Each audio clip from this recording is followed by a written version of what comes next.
Sud Radio, les vraies voix qui font bouger la France. 19h-20h, les vraies voix responsables. Les vraies voix responsables, spécial Made in France, comme vous en avez l'habitude avec les vraies voix aujourd'hui responsables. C'est la dernière de la saison, spécial Made in France, comme d'habitude avec Olivier Robert qui sera avec nous dans quelques instants, fondateur des Sacrés Français. Nous recevons ensuite Jean-Michel Fouquet, président d'Equatio, qui propose des formations professionnelles à tous les publics en région sud pour pouvoir pourvoir ces emplois qui recherchent des mains et des jambes dans le Made in France. Et puis direction Lyon avec Kevin Berton, cofondateur et CEO de Liberlo, qui offre des réponses concrètes avec un lien avec les entreprises contre la souffrance au travail. Enfin, nous recevrons Elsa Smadjar, fondatrice de la boutique de bijoux en ligne Les Trouvailles d'Elsa, qui propose de superbes créations intégralement Made in France. Et puis rénovation, on va en parler rénovation également. De bijoux. Soyez les bienvenus, on est ensemble jusqu'à 20h. Les vraies voix Sud Radio. Et Olivier Robert est avec nous de Sacrés Français. Bonsoir Olivier Robert. Bonsoir Olivier.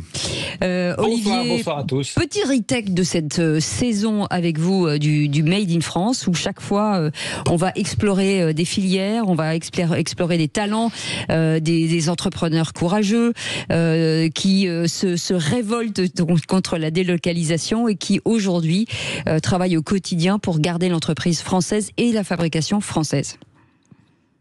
Oui, tout à fait. C'était encore une belle saison, effectivement. Et on a pu voir toutes les initiatives qui existent. Et c'est important de les mettre en avant. Et c'est tout ce que l'on cherche à faire avec Sacrés Français. Et quand on organise aussi, par exemple, les rencontres du Made in France, le but du jeu, c'est non seulement de faire de la mise en avant de ces entreprises et de les faire connaître, mais aussi de créer des synergies entre elles et d'essayer de monter une communauté. Et ça, c'est un peu notre objectif. Aujourd'hui, je suis pas avec vous sur le plateau parce que je suis au sein d'une entreprise qui s'appelle Jalis, qui est une magnifique entreprise à Marseille, qu'on aura l'occasion d'accueillir, par exemple, et qui est une entreprise dans le digital, qui fabrique des sites internet et qui gère tout et héberge tout en France et à Marseille. Ah oui. Donc on voit bien que tous les univers sont possibles. Qu'est-ce qu'ils ont de commun, ces entrepreneurs ? Du courage, de la volonté, outre ça ? Oui, c'est ça. C'est déjà ça, la première des choses. Mais au départ, c'est que ce sont des créateurs. Ce sont des gens qui ont une idée, qui ont un projet, qui vont jusqu'au bout. Ils sont résilients. Évidemment, ils sont courageux. Et puis, ils ont une conviction. La conviction, c'est que la relocalisation, c'est bon pour notre pays. C'est bon pour aussi leur action personnelle. Donc, ils se battent pour ces sujets. Et quand, en général, vous les rencontrez, est-ce que ils vous disent, moi j'aimerais bien faire encore plus de Made in France, mais je peux pas pour X, Y, Z raison, et que c'est quand même une question qui se pose encore aujourd'hui? Clairement, il y a déjà des métiers qui n'existent plus en France. On avait parlé des couseurs de semelles, ça paraît incroyable, mais voilà. Donc c'est des métiers, c'est des filières qui se réinventent et qui se recréent en France. On a eu l'occasion de parler de Velecta Paris. Oui, vous vous rappelez? Absolument, les sèche-cheveux. Et les sèche-cheveux, qui ne trouvent pas le câble électrique en France et qui l'achètent en Italie, par exemple. Donc effectivement, il y a encore des choses à faire. Ouais, c'est dingue. Il y a des efforts à faire, mais ça donne des idées à d'autres entrepreneurs et ça donne des idées aussi à la communauté de trouver des solutions pour être 100% Made in France et travailler ensemble. Alors il y a aussi un sujet important, c'est l'attractivité des régions. On sait que les présidents de région parfois se mordent la langue en se disant je vois sortir des entreprises à l'étranger, mais c'est aussi l'attractivité de l'emploi, la dynamique des territoires. Exactement. Sachant que la plus grosse difficulté pour les entreprises, c'est le foncier. Aujourd'hui, implanter une usine, c'est quelque chose, c'est le plus gros parcours du combattant. Donc, effectivement, les actions territoriales qui sont menées sont en général extrêmement performante, puissante, mais il y a encore un chemin incroyable à faire. Est-ce qu'il y a un problème justement pour le Made in France? On avait reçu un maire, Jean-Marc Dumoulin, où pour des problèmes de chauve-souris, on lui interdisait de refaire il y a des freins, un espace d'entreprise. Alors évidemment, il y a la loi ZAN, zéro artificialisation nette. Vous voulez par exemple construire une usine, mais vous n'avez pas le droit d'artificialiser. Est-ce qu'ils se plaignent auprès de vous de toutes ces lois qui s'empilent sur des lois, des règlements et des décrets et ceci et cela, et qui qui complique tellement les choses que notamment pour des entrepreneurs étrangers, ils se disent quitte à investir en Europe, je vais aller en Italie, en Espagne ou en Allemagne parce qu'en France c'est trop compliqué. C'est la question la plus longue du monde, vous avez remarqué?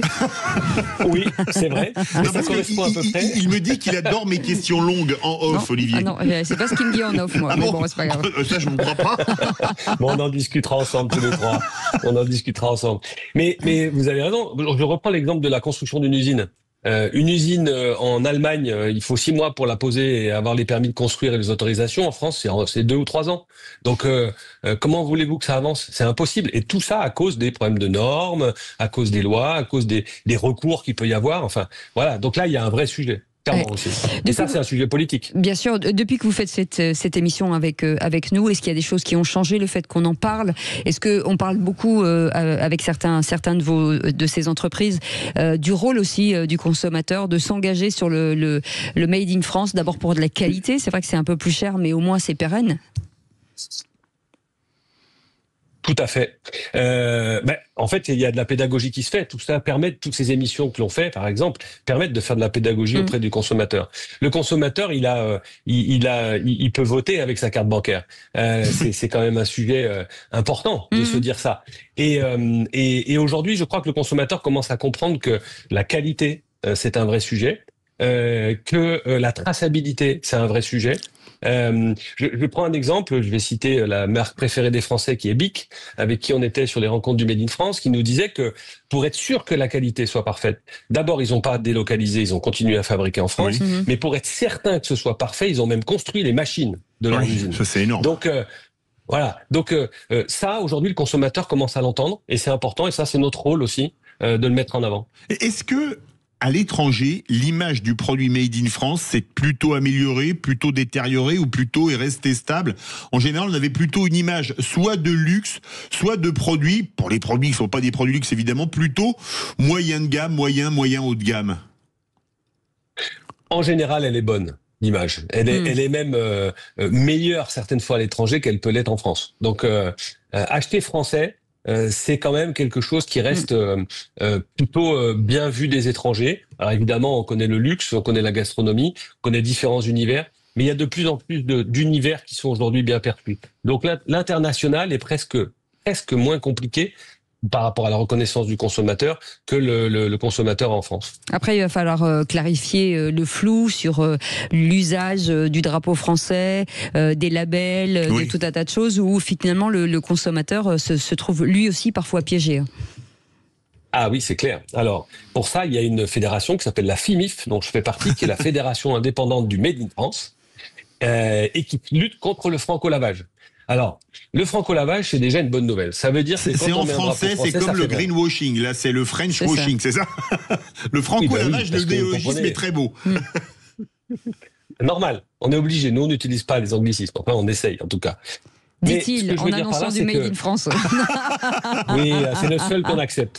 C'est le seul qu'on accepte. Mais dire fabriqué en France, c'est pas mal. Hein. Oui, clairement. Le drapeau français fait vendre. Bonne nouvelle. Oui. Maintenant, il faut traquer les tricheurs. Parce que ceux qui font les efforts ne méritent pas ça. Ne méritent pas de la concurrence déloyale des propres entreprises françaises qui trichent alors qu'elles fabriquent à l'étranger. Donc ça, c'est un vrai enjeu. Et la FIMIF fait un boulot incroyable sur ce sujet. Et quels sont les prochains objectifs des Sacrés Français, puisque à partir de septembre, ça va être la rentrée, donc là, on termine une saison de radio. Les objectifs de développement des Sacrés Français? Alors en fait, on a toujours parlé de communauté. En septembre, nous lançons une véritable communauté, mais pour le coup, elle va être opérationnelle. C'est-à-dire qu'on lance un club qui va s'appeler Les Sacrés Français, dans lequel on va réunir des experts. L'idée principale de ce club, c'est comment je peux vous aider. De quoi avez-vous besoin? Et tous les mois, on va créer un rendez-vous avec chacun des participants dans ce club en leur disant: de quoi as-tu besoin? J'ai besoin de vendre, j'ai besoin d'un fournisseur, j'ai besoin de trouver un collaborateur, j'ai besoin de relais. Et donc, nous, on va ensuite mettre en relation avec des experts pour les aider à réussir. On pense qu'on réussira tous ensemble en essayant de unir nos forces plutôt que d'essayer de faire chacun dans son coin. Voilà. Ça, c'est le premier exemple. Et la deuxième, en 2026, évidemment, les rencontres du Made in France qui auront lieu première quinzaine de juin. La date va être communiquée assez rapidement. Est-ce que vous avez constaté une amélioration des animateurs radio Made in France avec cette nouvelle saison ou pas? Autant pour moi, oui, mais pour vous, non, Philippe. Oh, la régie vient de me dire que c'est pire qu'avant. Voilà. C'est bien, elle a répondu à votre place. Ouais. Et encore, écoutez, je minimise, hein, Philippe David. Je ne peux pas non plus... Vous pouvez pas m'aider un petit coup? Non, même pas. C'est un réel plaisir de travailler avec vous deux. Voilà, c'est une réalité. C'est pas possible. Donc oui, c'est évident. Mais pourtant, on avait dit hors antenne autre chose. Mais c'est pas grave. Oui, mais là, je peux pas en fait. Je pense qu'en antenne, mes oreilles doivent siffler, mais à un niveau stratosphérique. Il n'y a pas que vos oreilles qui sifflent. Allez, Olivier Robert, vous restez avec nous, fondateur de Sacré Français dans un instant. Jean-Michel Fouque sera avec nous, président d'Equatio, qui propose des formations professionnelles offertes à tous les publics en région Sud. À tout de suite. Sud Radio, les vraies voix qui font bouger la France. 19h-20h, les vraies voix responsables. Les vraies voix responsables avec Philippe David. Ça va, Philippe David? Très bien, et vous, en pleine forme? Écoutez, ça va bien. On est heureux avec Olivier Robert. Oui, surtout que lui, au moins, il dit du bien de moi, contrairement à vous, mais c'est pas grave. Non, il dit du bien de vous. Enfin bref, à l'antenne. En clair, c'est un faux jeton. Merci de votre aveu. Je saurai à quoi m'en tenir. Mais pas du tout. Nous en reparlerons. La France entière vous kiffe, Philippe David. Vous le savez. Et vous allez le kiffer aussi, Jean-Michel Fouque qui est avec nous. Bonsoir, merci d'avoir accepté notre invitation. Cette entreprise est Equatio, née à Marseille en 1953. On parle de formation et de métier. Alors racontez-nous cette histoire, et c'est toujours ce qu'on demande à nos invités, surtout des entreprises françaises, de se dire comment tout ça débarque dans votre vie. D'abord, merci de nous donner l'occasion de nous exprimer. Ça n'arrive pas souvent pour des associations comme les nôtres. Oui. Alors, on est là. Equatio Formation et Métiers, comme vous l'avez dit, c'est une institution marseillaise qui a 72 ans. Qui a été créé au lendemain de la guerre. Il y avait des moyens, des gros besoins de main-d'œuvre. C'est un petit peu le mouvement initié à la fois par des œuvres caritatives et à la fois par le MEDEF, par l'UPE 13. Alors, la vocation, le credo d'Equatio Formation et Métiers, c'est d'accueillir, accompagner toutes les personnes en difficulté, les personnes en difficulté, valides ou non valides, et pour leur trouver un job dans la région. Alors, ce credo, il s'articule donc depuis 70 ans. Alors, c'est 14 institutions aujourd'hui qui fonctionnent. Ce credo, donc, il s'organise autour de ces 14 institutions qui sont, pour être rapide, autour de 3 familles. Première famille, c'est une famille de formation professionnelle, où là, vous avez 4 lycées dans les quartiers nord. Lycées sur lesquels on a beaucoup de difficultés, mais avec des résultats assez étonnants par ailleurs. On a un centre de formation continue. Je vous coupe. C'est à peu près 900 élèves. Hein. C'était ça l'urgence à l'époque déjà, les quartiers marseillais? Ah oui. Alors le premier établissement qui a été créé en 1953, c'est le lycée Saint-Henri, qui existe toujours, qui est dans les quartiers nord, au pied de la Castellane. D'accord. La cité où est né, où a grandi Zidane. Voilà, donc c'était l'urgence effectivement de créer des formations. Alors on a toute une série de formations dans nos 4 lycées, enfin je ne vais pas rentrer dans le détail. Donc une première famille de formation professionnelle, donc des lycées, 900 élèves, des apprentis, on est très investi dans l'apprentissage, que ce soit auprès des jeunes ou auprès des adultes qui veulent réadapter ou réorienter leur... C'est à peu près également 900 personnes. Nous avons un centre de formation continue et donc tout ça, c'est toute la famille, on va dire, formation professionnelle.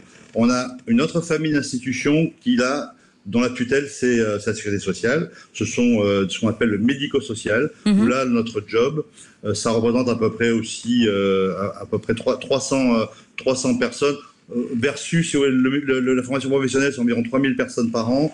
Le médico-social, c'est environ 300-400 personnes par an. Et là, on est très souvent sur des personnes en situation de handicap. Alors, soit on s'occupe de jeunes qui sont en situation de handicap, qu'on aide qu'on forme pour essayer qu'ils trouvent un boulot assez rapidement. Vous avez on le rappelle, vous avez un institut médico-éducatif, vous avez un ESAT, établissement de services accompagnés par le travail, et un CESAD, un service d'éducation spéciale et de soins à domicile, c'est ça. Je veux vous épargner les acronymes qui sont légion dans nos métiers. Donc c'est pour ça que j'essaie d'éviter les acronymes parce que les gens ne vont pas comprendre. Donc effectivement, on a un ESAT, on a un CESAD, on a tout ça, et tout ça fait partie de la famille du médico-social. Voilà. Et puis on a, parce que on y reviendra peut-être, on a une vraie volonté nous de se libérer un petit peu de l'argent public, parce que d'abord on s'aperçoit qu'il est de plus en plus rare, donc on a créé des activités concurrentielles, même si on répond à des appels d'offres publics, mais pas uniquement, on répond à des appels d'offres d'entreprise, qui permet de former entre 3 et 5, de former, d'accompagner vers un nouveau job entre 3 000 et 5 000 personnes par an. Oui, je voulais donc, justement rebondir sur le lien avec les entreprises, c'est quoi? C'est vous qui allez vers eux, c'est eux qui viennent vers vous? Alors déjà, si vous voulez, c'est un peu dans notre ADN, puisque c'est l'UPE 13, enfin, c'est le MEDEF, qui a été aussi à l'origine de la création de formation et métiers. Aujourd'hui, si vous voulez, nous considérons au niveau du bureau et de l'association que c'est très important d'effectuer un virage, c'est-à-dire pour se désengager de l'argent public, parce que c'est pas un mystère, il y en a de moins en moins, que ce soit sur la formation professionnelle ou même sur le médico-social. Donc si on se projette à 5-10 ans, il faut qu'on puisse anticiper ça. Et c'est la raison d'ailleurs, et c'est pas Olivier qui me contredira, qui nous a poussé à travailler sur notre nom, sur notre notoriété, de manière à essayer d'aller capter un peu plus d'argent qui vient des entreprises. Et qu'est-ce que le lien, il est là. Mais clairement aussi, quand on forme 900 élèves dans nos lycées, quand on forme 1300 apprentis, on le fait bien évidemment en interrogeant les entreprises du territoire, de quoi vous avez besoin. Les besoins, oui, c'est ça. Les pénuries. Il ne s'agit pas de former des soudeurs quand on a besoin d'électriciens ou l'inverse. Voilà. On essaie d'être très pragmatique et de coller au plus près des besoins du territoire. Et vous êtes très éclectique en formation, notamment le bâtiment, la logistique, la sécurité, le bois, etc. Ça permet de pourvoir des emplois pour lesquels on dit on a des offres, mais il n'y a personne pour les prendre. Écoutez, oui, absolument. Alors, ça rebondit par rapport à ce que je viens de dire. On essaie de coller vraiment aux besoins. On a un taux de réussite dans nos lycées de 75%. Oui. Au-delà de la réussite et d'employabilité environ du même niveau. Donc ça, c'est notre vrai succès au niveau de nos lycées. Mais c'est très important pour nous. Enfin, on veut former des gens pour qu'ils soient employés derrière, c'est pas de les former pour qu'ils restent sur le carreau. À partir de quel âge et est-ce que jusqu'à quand vous pouvez les accompagner? Alors écoutez, j'ai l'habitude de dire, j'aime bien dire que nous on accompagne des 7000 personnes dont je vous parlais, ça va de 3 ans jusqu'à 65 ans.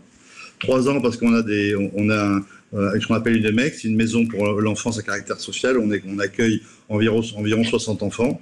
Et je vous avoue que ce sont des institutions moi, qui m'ont beaucoup touché quand j'ai pris la présidence de formation et métier Equatio.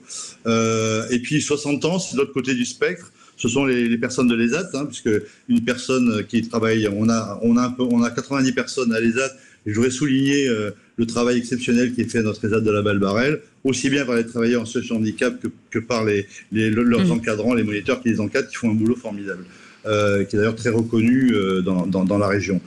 Donc jusqu'à 60 ans, parce que les personnes qui sont dans nos ESAT sont des travailleurs normaux, qui répondent à des contrats de travail, ils peuvent aller jusqu'à la retraite. Alors, au milieu, entre ces deux côtés du spectre, on a des étudiants, on a des élèves, on a des personnes en reconversion, okay. On a des accidentés qui vont trouver une nouvelle formation. Je pense par exemple d'un chauffeur routier qui a un accident de voiture très grave. On va lui apprendre à faire de la comptabilité, à faire de l'informatique, pour qu'il puisse retrouver un boulot derrière. Olivier veut réagir, Olivier Robert. Oui, tout à fait. Il lève le doigt depuis tout à l'heure.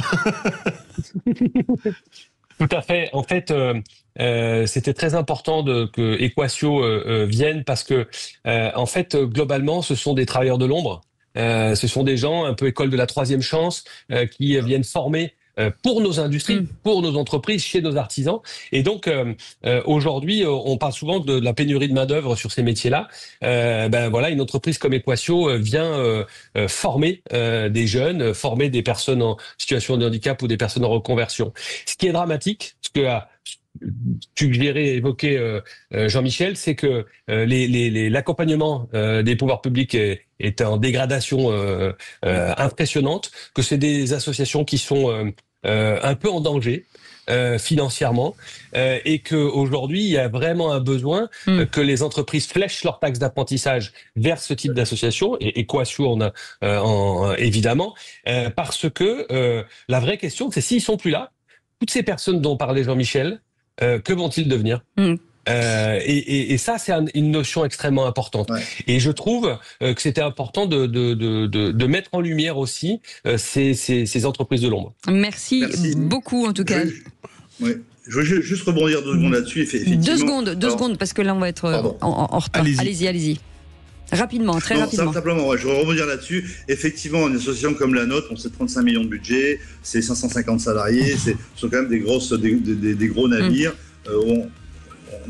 On a les reins solides, donc on peut encaisser des coûts, mais c'est vrai que si on anticipe, il faut absolument, notamment par rapport à ce qu'on vient de dire, la dégradation de l'accompagnement public, notamment aujourd'hui, on a un besoin accru sur nos lycées d'avoir de la taxe d'apprentissage, et donc j'en profite pour en reparler. N'hésitez pas, les entrepreneurs de la région qui m'écoutent, à fléchir leur taxe d'apprentissage sur les structures d'Equatio, formation et métiers. Merci beaucoup Jean-Michel Fouque, ça s'appelle donc Equatio. Merci beaucoup d'avoir accepté notre invitation. Vous restez avec nous dans un instant.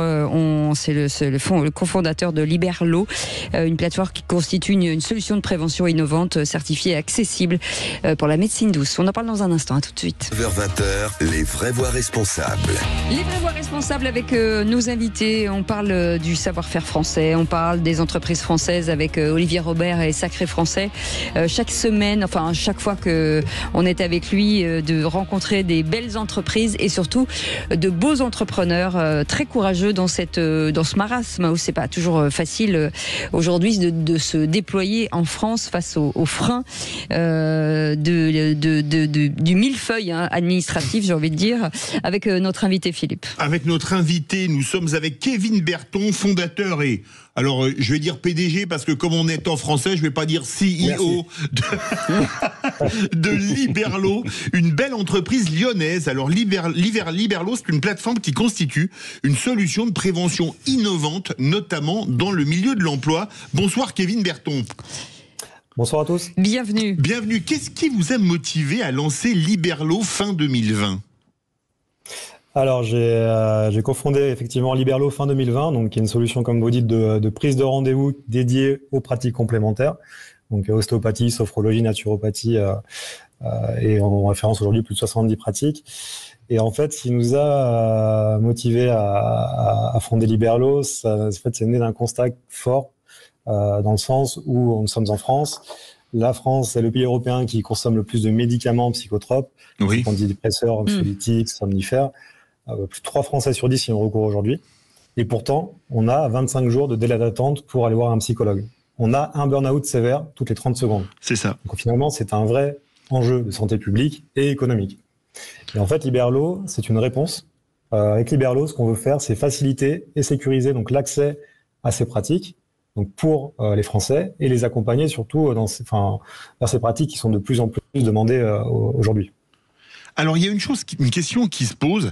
Vous avez lancé Liberlo Care également. C'est du bon français. Olivier Robert va être très content pour faire entrer la prévention dans les entreprises. Comment est-ce que vous mettez ça en place au sein des entreprises, notamment pour lutter à titre préventif contre les burn-out ? Alors, désolé Olivier pour le nom. Effectivement, on travaille actuellement sur Liberlo Care, donc qui est une offre à destination des entreprises et qui permet aux entreprises de renforcer le bien-être de leurs collaborateurs à travers la mise en place de séances d'ostéopathie, de sophrologie, de naturopathie, etc. Et finalement, on a 3 types d'offres. Donc, on a une API simple qui permet donc aux entreprises de mettre l'ensemble de notre réseau de praticiens à disposition des collaborateurs sur les intranets, les applications mobiles, etc. On a une plateforme SaaS qui permet aux entreprises de pouvoir cofinancer ces séances, donc à une certaine hauteur, donc potentiellement en fonction des mutuelles qu'ils ont choisies. Et la dernière option, c'est l'intervention de praticiens sur site à tarif négocié directement en entreprise. Ça veut dire quoi ? Ça veut dire que vous pouvez organiser des séances en accord avec l'entreprise, bien sûr, de faire venir un praticien et qu'on puisse toute la journée, par exemple, chacun son tour, être traité sur le site ? Exactement. Donc en fait, on met à disposition un nombre de créneaux mensuels, hebdomadaires, etc. Et les collaborateurs peuvent prendre rendez-vous depuis Liberlo, donc réserver leur créneau pour pouvoir bénéficier de la séance directement donc sur le lieu de travail. Alors, vous avez lancé un partenariat avec une clinique de la banlieue lyonnaise à Caluire-et-Cuire qui a près de 180 ans. C'était d'ailleurs Cécile de Ménibus, la marraine, lors de l'inauguration. Vous voyez, chacun son tour de balancer des vacheries. Et ça vous fait rire, Olivier Robert. Et vous proposez un programme de prévention pour les cadres et dirigeants baptisé Check-up IP. Comment est-ce que ça fonctionne? Alors là, c'est pas Liberlo qui propose donc ce fonctionnement-là, c'est la protestante. Donc, La clinique protestante, et ça exactement. Exactement. Ah donc, nous, on est dissociés en fait de cette action-là. D'accord, ok, parce que c'était également avec ça. Je reviens sur les entreprises, pardon Philippe, je reviens sur les entreprises. Est-ce que c'est facile aujourd'hui de faire changer un peu les mentalités des entreprises, de dire on parle de prévention, on parle de santé mentale aussi sur ces sujets-là. Est-ce que c'est encore un peu touchy, si je puis dire? On a besoin de faire changer effectivement donc encore les mentalités. On a besoin de prouver finalement l'impact donc des pratiques complémentaires, que ce soit l'ostéopathie, la sophrologie, la naturopathie, dans le milieu du travail. Et c'est vrai que c'est des chiffres qu'on a encore du mal à trouver, et que c'est pour ça qu'en fait on cherche continuellement de notre côté à mettre en place des tests pour essayer d'analyser et mesurer l'impact donc de nos actions directement dans les entreprises. Et idem pour les salariés, bien entendu, qui ne sont pas tout à fait habitués. On est quand même sous le sceau du secret. Enfin, voilà, il y a toute une organisation, j'imagine.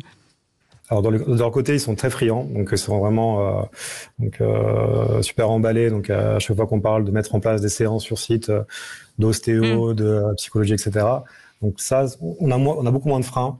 Et en général, en fait, quand une entreprise le met en place, on l'a mis en place, par exemple, dans le groupe Apicil. Donc, on est filiale du groupe Apicil, nous, depuis mars 2024. Donc le groupe Apicil, qui est le 3e groupe de protection sociale en France. Et à titre d'exemple, les séances d'ostéopathie est le service le plus plébiscité par les collaborateurs du groupe. Ah oui. Quel est le profil type de la personne qui fait appel au service de Liberlo? C'est plutôt un cadre au-dessus de 50 ans? Est-ce qu'il y a un profil type? Il n'y a pas de profil type. Aujourd'hui, 9 Français sur 10 ont déjà fait appel aux pratiques complémentaires, quelles qu'elles soient. Et 87% des Français ont une très belle image des pratiques complémentaires. Donc globalement, maintenant, on est sur des pratiques qui touchent beaucoup de Français, et sur un spectre qui est très large.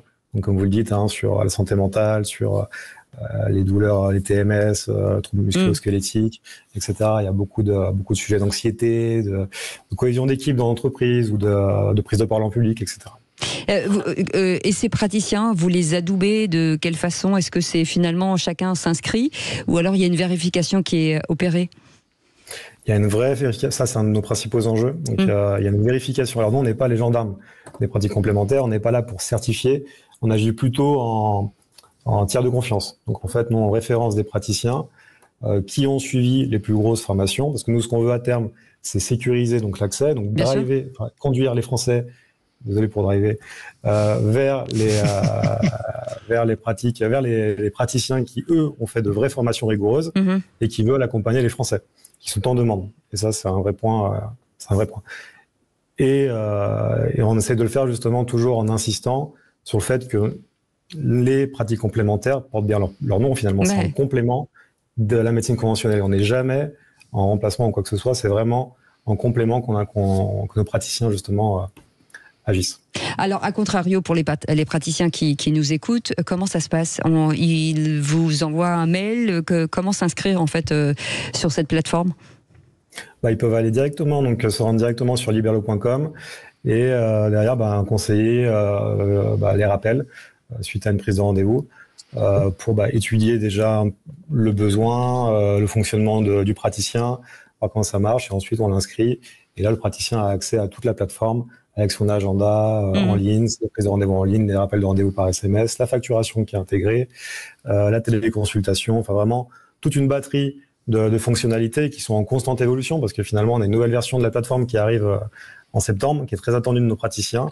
Et en fait, la plateforme évolue constamment. Et c'est ça qui est bien chez Liberlo, c'est que tous les mois, quasiment, on a de nouvelles fonctionnalités qui arrivent.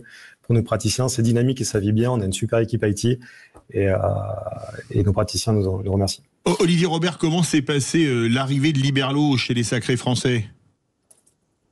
En fait, c'est très intéressant parce que Liberlo est une entreprise française, lyonnaise, et les premiers échanges, c'était mais il existe déjà des plateformes, et il y a une grosse plateforme généraliste que tout le monde connaît. Et globalement, l'idée, c'est de dire, mais en fait, il y a déjà des choses qui marchent. Et en fait, non. globalement, il y avait un besoin, mais non particulièrement identifié. Et là où ils ont été très forts, c'est qu'ils ont réussi à répondre à ce besoin spécifique sur un univers spécifique, même s'il y a un spectre très large. Et du coup, apporter des services pour les professionnels beaucoup plus performants avec des coûts très intéressants, parce que ça, c'est quand même un élément important.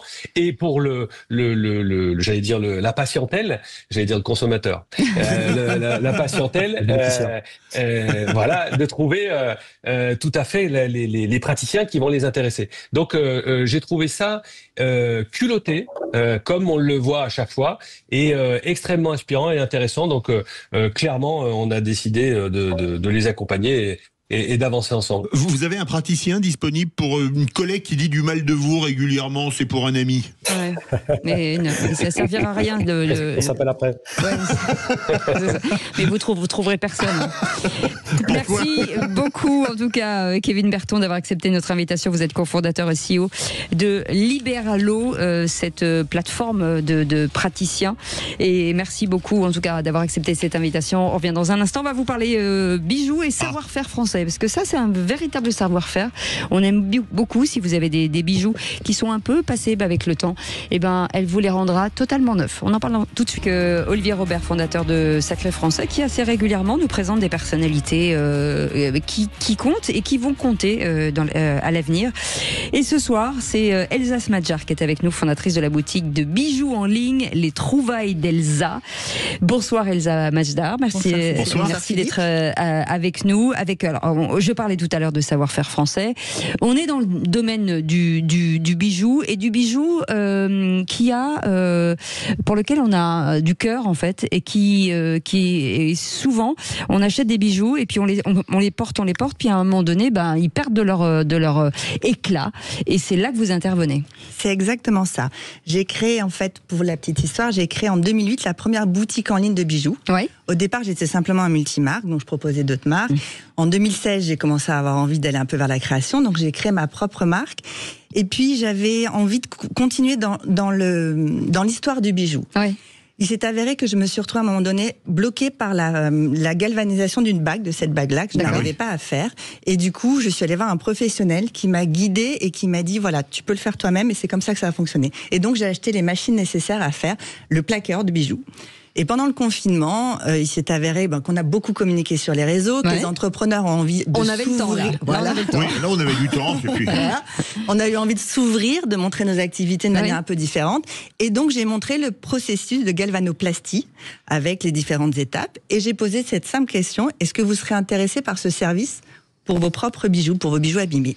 Et en fait, j'ai été assez surprise par le nombre de réponses positives, et ça a été le déclencheur. Et donc, en 2021, j'ai proposé ce service aux particuliers, et c'est le seul service en ligne aux particuliers de redorure de bijoux, de rénovation aussi, puisqu'évidemment, on fait toute la partie polissage, ponçage, pour donner de l'éclat aux bijoux, et ensuite, on redore les bijoux. Alors, on parle de quel type de bijoux et quels matériaux, en fait? Alors, pas de l'or, puisque l'or, ça n'a pas besoin d'innovation, même si des fois on me donne des bijoux en or pour les nettoyer, ou les polir, c'est autre chose, les polir ou les nettoyer, mais c'est souvent ou des bijoux en argent ou en or blanc qu'on veut passer en or jaune, d'accord, parce que je ne propose que de l'or jaune pour le coup, ou alors c'est des bijoux qui étaient en laiton, qui appartenaient, ou en argent, qui appartenaient aux grands-mères, à la famille, et qu'on veut remettre à neuf. Et vous avez appris sur les conseils de quelqu'un comme ça toute seule. Mais comment ça s'est fait? Eh ben, j'ai été bien formée. Alors, l'univers du bijou était déjà quelque chose que je maîtrisais bien, puisque ça faisait déjà presque 15 ans que j'ai travaillé dans le bijou. Et il y a une personne qui m'a effectivement formée à comment tout ce qui est polissage, ponçage, je l'ai fait toute seule, parce que finalement c'est le détail. Quand on aime la matière, quand on est... Je suis assez pointilleuse, donc voilà, j'aime que les choses soient bien faites. Et après, tout ce qui est technique, effectivement, on me l'a appris. Alors il y a quand même un côté qui va dans le sens de l'histoire, ce qu'on dit assez souvent, c'est-à-dire que ces bijoux on les met plus, donc on en achète d'autres, et là effectivement ils reviennent dans la consommation de chacun, et c'est plutôt une jolie histoire. Et c'est vrai que c'est vraiment donner une seconde vie aux bijoux, c'est éviter aussi un peu la surconsommation. Et en fait, ce qui est très intéressant dans ce service, en tout cas pour moi, c'est tout l'aspect sentimental qu'on a sur le bijou. En fait, j'ai plein d'histoires très très mignonnes. Par exemple, j'ai un monsieur. Allez-y. C'est bien, on adore les histoires en radio, oui, alors allez-y. J'ai un monsieur, pour le coup, il venait de perdre son papa et il a récupéré les Ray-Ban de son père, les Ray-Ban dorés qui étaient tout abîmés. Et donc, il m'a contacté, il m'a demandé si je pouvais les refaire. Je lui ai dit oui, bien sûr. Je suis pas spécialiste des lunettes, mais comme elles sont enfin, je sais plus la matière de base, mais je peux les faire, il n'y a pas de problème. Il voulait pas me les envoyer, il n'était pas confiant en la poste. Il m'a dit, il habitait au Havre, il m'a dit, je vais prendre dans ma Blablacar demain matin. Je vais le prendre à 6h du matin, je serai chez vous à 10h. Ouais. Je vous confie mes lunettes et je repartirai avec mon Blablacar. Et c'était drôle parce qu'en plus, il m'a dit, je n'ai jamais mis les pieds à Paris. Grâce à vous, j'ai pu me balader dans Paris. C'est magnifique. Et donc, il a récupéré les lunettes de son papa et il était ravi. Et c'est vrai que pour moi, c'est quelque chose qui est, je trouve, valorisant parce que finalement j'ai redonné vue à cette paire de lunettes que son père qui en plus c'était l'histoire c'est son père les avait achetées, c'était un ouvrier, il avait pour lui c'était une chose importante, il a économisé pour acheter ses lunettes, et j'ai plein d'histoires qui sont comme ça. Pareil, j'ai une dame qui m'a contactée et qui m'a laissé un petit message dans l'enveloppe et qui m'a écrit: je vous confie le collier de Mémé Jo. Oui, c'était très drôle. Voilà, je serais ravie que vous puissiez donner une seconde vie. Je suis sûre que Mémé Jo serait super contente. Bon, donc, et elle a reçu son collier. Elle m'a dit, mais grâce à vous, je peux porter le collier de Mémé Jo.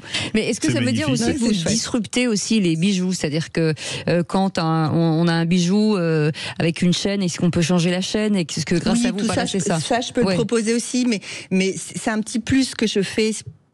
C'est un service. C'est un service. Ouais. Mais si vous voulez, c'est pas mon métier. Moi, ce que j'aime, c'est justement cette rénovation et redonner une seconde vie au bijou. C'est c'est transmettre le bijou. Ouais. Enfin voilà, c'est pouvoir remettre le bijou de sa grand-mère, pouvoir remettre au goût du jour quelque part des bijoux anciens. Combien de temps ça met en matière de travail? Enfin, vous allez me dire, ça dépend du bijou, bien entendu. La partie ponçage, polissage peut être un peu longue, ça dépend de l'état du bijou. Et après, le processus de galvanoplastie, ça se fait par électrolyse. Donc en fait, on trempe le bijou dans un bain d'or et c'est par l'électricité que les particules d'or viennent se poser sur le bijou. Tout à fait. Et plus on laisse longtemps et plus la couche d'or est épaisse. Donc, je propose 2 types d'or, 3 microns ou 5 microns. Donc, c'est juste l'épaisseur d'or. Et selon le choix de mon client, du client, je peux le dire. Selon le choix du client, je le laisse plus ou moins longtemps dans le bain.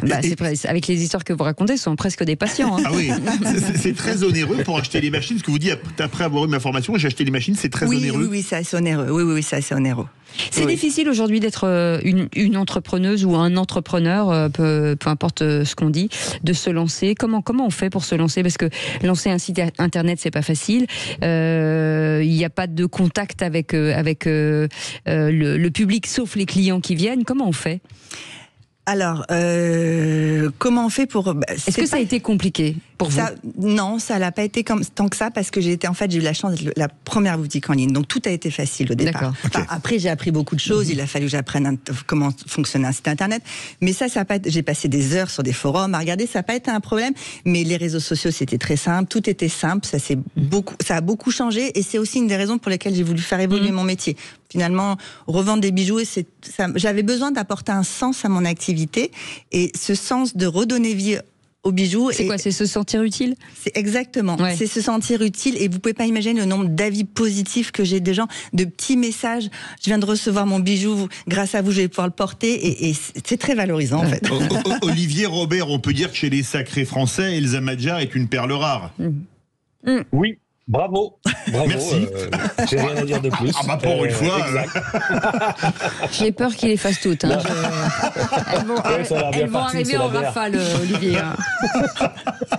Non, en tout cas, c'est des belles initiatives vraiment, et c'est marrant parce que c'est des métiers qui se créent, qui viennent aussi d'un besoin. Ce qui est étonnant, c'est que les gens n'y pensent pas forcément. Tout le monde a dans son placard ou dans son tiroir un bijou auquel il tient, qu'il ne porte pas parce qu'il est usé. Et je pense que là, il y a une vraie proposition, quoi. Donc, je trouve ça extrêmement intéressant, et il y a de l'avenir sur ce type de projet. Et vous avez fait quand même double casquette, parce que au départ, vous faisiez des bijoux en ligne, vous étiez le premier site. vous avez fait de la réparation et vous avez fait également, vous faites maintenant de la conception de bijoux. Comment ça vient vous étiez bonne dessinatrice avant, comment ça s'est fait? À force de vendre d'autres marques, en fait, je me suis imprégnée. Et puis, il y avait certains bijoux que je cherchais, que je ne trouvais pas. Et donc, je me suis dit, je vais les créer. Ah oui, et comment ça se passe la création? Vous faites un dessin par informatique? Comment ça se passe? Oui, je peux faire un dessin. J'ai une équipe, j'ai une graphiste qui va m'aider, parce que pour le coup, c'est pas là où je suis le plus douée. Autant j'ai les idées, autant les... On peut pas être excellente partout. Voilà. Ensuite, j'ai une personne qui, pour le coup, j'ai aussi une personne qui les fabrique, vraiment, qui a le métier, qui a fait l'école Boulle, Ah oui, école Boulle, école très cotée, c'est le moins qu'on puisse dire. Mais ensuite, c'est une question. En fait, c'est une vraie. Parce qu'il faut raconter des histoires avec les bijoux. Il faut raconter des histoires. Mais finalement. Je sais pas, ça a été assez naturel je pense par l'expérience que j'ai eue, parce que ça faisait déjà presque 10 ans que j'étais dans les bijoux, et finalement l'offre est venue assez naturellement, et j'ai maintenant 4 marques. Ah oui, c'est énorme. Voilà, j'ai créé des marques différentes pour pouvoir en fait proposer à chaque personne des bijoux différents. Mais ça veut dire aux hommes aussi? Non. Non? Ils peuvent mettre... Mais ça peut venir. Ça peut venir. J'ai des hommes qui commandent, parce que j'ai une marque qui fait que des pierres. Donc là, j'ai des hommes qui portent des bijoux en pierre qui me commandent. Mais non, j'ai pas vraiment de proposition pour les hommes. Et vous n'avez pas un Thierry qui vous a commandé une bague? Non, c'est jamais sur un malentendu. Non, mais je sais pas, une espèce de grosse bague comme ça. Les trouvailles d'Elsa, tu vois. Oui, il faut lui souffler très fort. Thierry, ou alors il faut que quelqu'un l'appelle. Le message n'est même pas subliminal, il est ouvert là. Thierry, vous êtes le bienvenu. Ça, c'est vrai que c'est passionnant. Et puis le bijou, ça reste dans la famille, ça se transmet, ça se transforme. Et voilà, pour ceux c'est ce que je disais à Elsa il y a quelques instants, moi je mettais pas de bijoux. Et passé un certain âge, et finalement on s'y remet, parce qu'on se rend compte qu'il y a quelque chose de patrimonial dans ces bijoux. Et vous n'allez pas me contredire, Olivier? Ah non, il va pas oser. Certainement pas, Cécile. Non. Mais c'est vrai que ça. Je pense que c'est des choses qui reviennent ou qui ont toujours existé, dont on parlait très peu. Et clairement, il y a un vrai sujet sur la transmission. Et elle y participe. Les trouvailles d'Elsa permettent de faire cette transmission, et en tout cas faire en sorte que ce soit toujours porté, actif et visible. Donc c'est formidable. Eh bien, merci, chers amis. Merci beaucoup, Olivier Robert, fondateur de Sacré Français. Merci beaucoup à Jean-Michel Fouque, président d'Equatio, qui est une formation professionnelle à tous les publics dans la région sud. Merci beaucoup à Kevin Berton, cofondateur et CEO de Liberlo, qui offre des réponses concrètes avec des liens des entreprises contre la souffrance au travail. Merci beaucoup, Elsa Smadjar, fondatrice de cette boutique de bijoux que vous pouvez retrouver en ligne, les trouvailles d'Elsa, et qui propose aussi de rénover vos bijoux. Olivier Robert voulait dire un mot rapide, a priori très rapide. Oui, je voulais juste dire encore un mot très très rapide. C'est un mot qui évoque les bonnes nouvelles, c'est que les jeunes entrepreneurs sont très intéressés par le Made in France. Nous avons été accompagnés, fait un partenariat avec l'ESCA Conseil Junior lors des rencontres du Made in France, et des futurs entrepreneurs étaient là, ont été inspirés, et tous étaient dans la dynamique de dire il faut qu'on fabrique en France, il faut qu'on continue à réindustrialiser la France. Et la bonne nouvelle, c'est que si les jeunes sont là, c'est qu'on est en train de réussir notre pari. Donc rendez-vous en septembre pour la suite des aventures. Merci beaucoup en tout cas de nous avoir accompagnés, Olivier, tout cas Robert, sur toutes ces émissions Sacré Français. On vous souhaite de bonnes vacances en tout cas, si on ne vous revoit pas avant septembre. Merci à notre équipe formidable, merci Maxime bien sûr. Merci Zach, merci Nelly et Justine. Paul et Justine et Félix Mathieu. Voilà. Nous, et merci Philippe David. Merci Cécile Lemaitre. On se retrouve demain 17h. Tout de suite les essentiels de Sud Radio avec John Rakoto-Zafi. Une très belle soirée. Salut.